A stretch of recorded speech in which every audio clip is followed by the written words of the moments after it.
Вы смотрите актуальное интервью. С вами Даяна Федорова. Здравствуйте.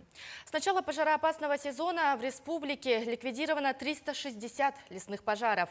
Есть действующие лесные пожары. В нескольких районах выведены особые противопожарные режимы, в том числе объявлен режим ЧС в Усть-Алданском районе. Какова ситуация в целом по пожароопасному сезону, мы сегодня поговорим. Наш гость студии Андрей Коноплев, заместитель министра экологии, природопользования и лесного хозяйства республики. Андрей Николаевич, здравствуйте. Здравствуйте. Как вы оцениваете пожароопасный сезон этого года? Пожароопасный сезон каждого года, он не похож друг на друга, но в этом году хочу отметить, что пожароопасный сезон выдался наиболее удачным с точки зрения погодных условий, с учетом того, что была проведена большая работа по подготовке к пожароопасному сезону в начале летнего периода. Соответственно, республика зашла в полной боевой готовности и были готовы ко всем вызовам природы. Если говорить про горимость, то в настоящее время у нас есть действующие лесные пожары, и мы видим, что ситуация в некоторых районах напряженная, но сил и средств на сегодняшний день достаточно, наших внутренних, именно республиканских, и мы с достоинством проходим этот пожароопасный сезон. Как сегодня можно отметить, 377 лесных пожаров действует, и общая площадь, пройденная огнем, составляет 170 тысяч. Если брать аналогичный период прошлого года, то это было уже более 3 миллионов гектар. То есть у нас измеряем мы качество прохождения сезона от пройденной огнем площади. И на сегодняшний день у нас, наверное, за последние 10 лет лучший пожароопасный сезон. Андрей Николаевич, мы знаем, что за пожарами мониторят даже из космоса, да, с помощью авиации. Вы часто об этом говорите на брифингах в СМИ. Расскажите, пожалуйста, об этом подробнее. Несомненно, у нас мониторинг проводится несколькими способами: наземным, авиационным, и в первую очередь мы используем так называемое дистанционное зондирование Земли, когда группа спутников работает именно на выявление термических аномалий. Это не всегда лесные пожары, то есть это вот как раз та разница температур, которую улавливает спутник своим сенсором. И все эти данные стекаются в информационную систему, называется она СДМ Рослесхоз, по которой мы видим, где термоточки появились, как они развиваются, и уже по ним принимаем оперативные решения. С этого года мы в рамках развития беспилотной авиационной системы приобрели беспилотники для как раз также анализа прохождения пожароопасного сезона, осматриваем гари, используем их на лесных пожарах. Надеюсь, что в будущем нам удастся развить именно беспилотную авиацию с точки зрения расширения авиационного мониторинга. То есть постараемся применить все эти инновации, которые сейчас в мире, и общая тенденция, мы видим, что везде уже начали беспилотные аппараты использоваться, и хотим их внедрить именно на службу лесного хозяйства. А вот почему все-таки лесные пожары возникают? Каковы основные причины? Основные причины: республика с ее обширными территориями, разной погодой, разным ландшафтом. Причин достаточно много различных. Не стоит забывать, что республика также и осваивается, то есть и геологи у нас имеются, и линейные объекты. Конечно, в большем своем количестве, порядка более 230 лесных пожаров по причине гроз возникли на территории республики, но также не исключен человеческий фактор, переход огня земель иных категорий. Особенно весной это было заметно, когда как бы мы не запрещали сельхозпалы, все равно, к сожалению, такая причина у нас есть: переход огня земель сельхозназначения, неосторожное обращение с огнем, линейные объекты, короткие замыкания на линии электропередач — все это у нас встречается. Но в большем случае наши лесные пожары природного происхождения ввиду грозовой активности. В этом году какой лесной пожар был самым сложным для ликвидации? Для ликвидации я считаю, что сложным был Мирнинский пожар номер 7. Это свыше 1000 гектар, который развивался также рядом с инфраструктурой, рядом с линией электропередач.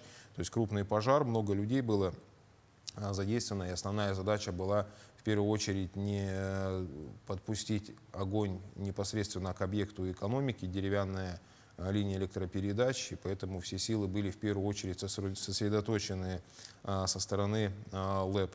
Но всем все, как говорится, удалось успешно, линия электропередач не пострадала, перебои с электроэнергетикой в Айхале не произошли, и пожар был в итоге ликвидирован.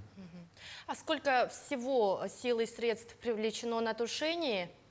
Но в настоящее время порядка 550 человек непосредственно заняты на тушении лесных пожаров. Не стоит забывать, что у нас ежедневно мы ликвидируем пожары. На ликвидированных пожарах еще люди остаются и ждут, когда авиация их перебросит. Отмечу, что у нас большинство пожаров находится в труднодоступной и удаленной местности. То есть это до пожаров приходится на вертолете лететь, и бывает и не 1 час, а 2 часа. И, соответственно, после ликвидации не всегда есть погодные условия для работы авиации, в связи с чем люди иногда у нас задерживаются на пожарах.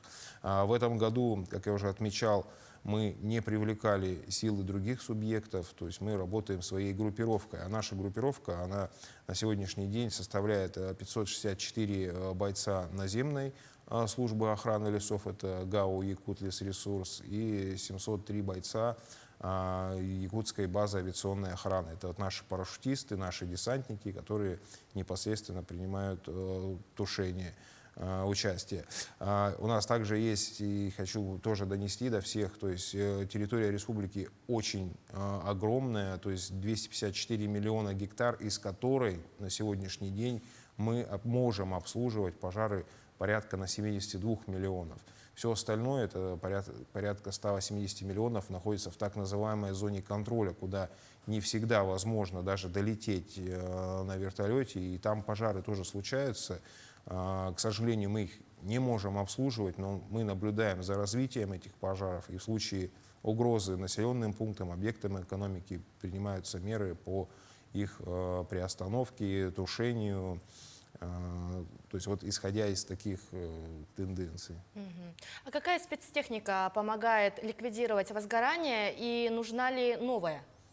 Безусловно, практически ни один пожар в наземной зоне, то есть где есть инфраструктура с дорогами, проездами, не обходится в тушении без землеройной техники. То есть если на пожаре работает бульдозер или трактор, это уже залог успеха, потому что все-таки это не вручную, и у техники больше преимуществ, прокладывают минерализованные полосы, от которых потом пожар либо отжигается, либо тушится, и он, так сказать, окольцован этой минполосой.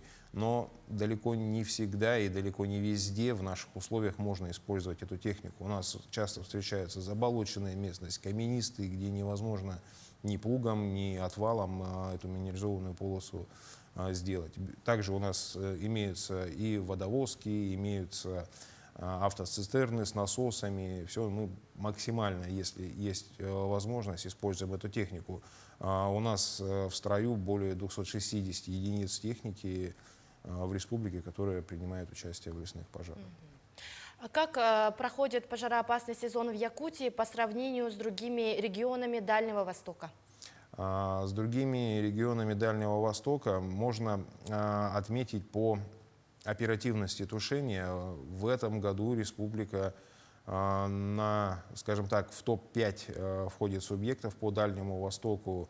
Оперативность тушения свыше 60%. Это говорит о том, что более 60% лесных пожаров были ликвидированы в первые сутки.